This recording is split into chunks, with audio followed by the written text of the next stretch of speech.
پچھلی قسط میں آپ نے دیکھا کہ ترگت اور اسلحان زہر کا نشانہ بن گئے تھے۔ اس قسط کے بعد میں بہادر کی بیوی کراجہ کہتی ہے، میں خوش ہوں کہ ان دونوں کو زہر دے دیا گیا ہے، وہ دونوں صبح کا سورج نہیں دیکھ سکیں گے۔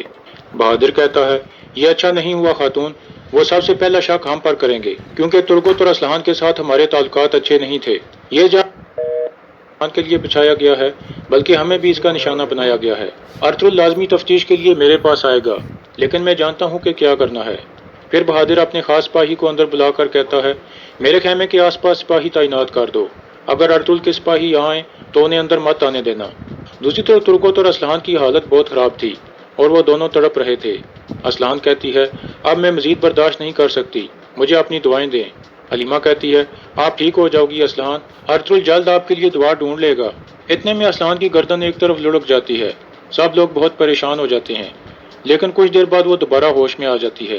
اتنے میں ارطغرل بھی وہاں آ جاتا ہے اور ترگت کو کہتا ہے، جس کسی نے بھی یہ کیا ہے میں اسے ڈھونڈ لوں گا اور اسے سخت سے سخت سزا دوں گا اور آپ دونوں کے لیے دعا بھی لے آؤں گا۔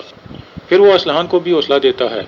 اسلحان کہتی ہے، میں مرنے سے خوفزدہ نہیں ہوں ارطغرل صاحب، مجھے ڈر ہے کہ میرے بعد یہ قبیلہ غلط لوگوں کے ہاتھوں میں چلا جائے گا، لیکن آپ ایسا مت ہونے دینا، میں اپنا قبیلہ آپ کی امانت میں سونپتی ہوں، آپ کبھی یہ قبیلہ بہادر کے ہاتھ میں نہیں جانے دینا۔ یہ کہہ کر اسلحان دوبارہ بے ہوش ہو جاتی ہے، پھر ترگت بھی بے ہوش ہو جاتا ہے۔ حکیم ارطغرل کہتا ہے، پریشان نہ ہو، یہ دونوں تھکاوٹ کی وجہ سے نیند میں چلے گئے ہیں۔ پھر حکیم ارطغرل کی ایک طرف جا کر ارطغرل کو آہستہ سے کہتا ہے، اگر ہمیں زہر کو ختم کرنے والی دوا نہ ملی تو ہم ان دونوں کو کھو دیں گے سردار۔ یہ سن کر ارطغرل سخت پریشان ہو جاتا ہے۔ اس کے بعد صبح کا وقت ہو جاتا ہے۔ سامسا کائی قبیلے میں پہنچ گیا تھا اور شفا خیمے میں جا کر حکیم ارطغرل کا دوائیوں والا بیگ تلاش کرنے لگتا ہے۔ تیتن پوچھتا ہے، کیا ہوا ہے؟ سامسا کہتا ہے، اسلحان اور ترگت کو زہر دے دیا گیا ہے۔ پھر سامسا وہ بیگ اٹھا کر وہاں سے چلا جاتا ہے۔ دوسری طرف گوکٹو سعد الدین کے پاس جا کر بتاتا ہے کہ اسما خاتون نے اپنا کام کر دیا ہے، ترگت اور اسلحان موت کی طرف بڑھ رہے ہیں۔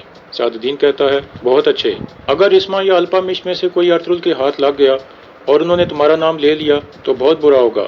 گوکٹو کہتا ہے، الپامش اسما کا انتظار کر رہا ہے، وہ جیسے ہی قبیلے سے باہر آئے گی الپامش اسے مار دے گا۔ سعد الدین کہتا ہے، تم اپنے سپاہی لے کر جاؤ اور جب الپامش اسما کو مار دے تو اس کے بعد الپامش کو بھی ختم کر دینا۔ یہ سن کر گوکٹو وہاں سے روانہ ہو جاتا ہے۔ دوسری طرف تیتن کائی قبیلے سے باہر ایک جگہ آتا ہے جہاں اس نے کبوتر چھپایا ہوا تھا، پھر وہ ایک خط کبوتر کے ساتھ باندھ کر اسے آرس کی طرف بھیج دیتا ہے۔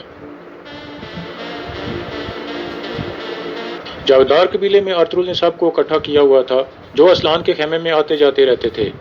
اسما بہت گھبرائی ہوئی تھی۔ کچھ دیر بعد ارطغرل عورتوں کو وہاں سے بھیج دیتا ہے، لیکن اسما کو روک لیتا ہے۔ اسما چونک جاتی ہے۔ ارطغرل اسے کہتا ہے، اچھی طرح سوچو اسما خاتون، تم اسلحان کی سب سے قریبی ساتھی تھی، تمہارے علاوہ کون اس خیمے میں داخل ہوا تھا؟ اسما کہتی ہے، میرے علاوہ حلیمہ سلطان، حفصہ خاتون اور حیمہ والدہ اس خیمے میں داخل ہوئی تھی سردار، اور کرجا بھی۔ پھر ارطغرل کرجا کو ڈانٹنے لگتا ہے اور کہتا ہے، تم اسلحان کی حفاظت کے ذمہ دار تھے، کیا اس طرح تم نے اپنی ذمہ داری نبھائی؟ کرجا کہتا ہے، میں نے ان کے خیمے پر نظر رکھی ہوئی تھی سردار، مجھے ہر شخص کا پتہ ہے جو اندر گیا ہے۔ پھر ارطغرل اسما کو ڈانٹنے لگتا ہے اور کہتا ہے، بولو اسما، اچھی طرح یاد کرو، کیا تم کچھ بھول رہی ہو؟ اسما گھبرا کر رونے لگتی ہے اور پھر کہتی ہے، جس کسی نے بھی یہ کیا ہے اسے تلاش کریں سردار، اس نے ہماری خوشی کو غمی میں تبدیل کر دیا اور شربت میں زہر ڈال دیا۔ یہ سن کر ارطغرل چونک جاتا ہے اور سمجھ جاتا ہے کہ اسما نے ہی زہر دیا ہے۔ پھر وہ کرجا کو کہتا ہے، اسما خاتون کو اس کے خیمے میں لے جاؤ۔ یہ سن کر کرجا اسے سہارا دے کر وہاں سے لے جاتا ہے۔ اس کے جانے کے بعد ارطغرل بامسی کو کہتا ہے، اسما پر نظر رکھو، اسی نے ان کو زہر دیا ہے۔ بامسی پوچھتا ہے، تو پھر آپ نے اسے جانے کیوں دیا سردار؟ ارطغرل کہتا ہے، تم اس کے خیمے پر نظر رکھو بامسی، اگر وہ قبیلے سے باہر جائے تو اس کا پیچھا کرو، وہ ہمیں اپنے مالک کے پاس لے کر جائے گی۔ بامسی کہتا ہے، میں سمجھ گیا سردار۔ بامسی باہر نکل جاتا ہے۔ ارطغرل اندر جا کر پوچھتا ہے، شربت والا جگ کہاں ہے؟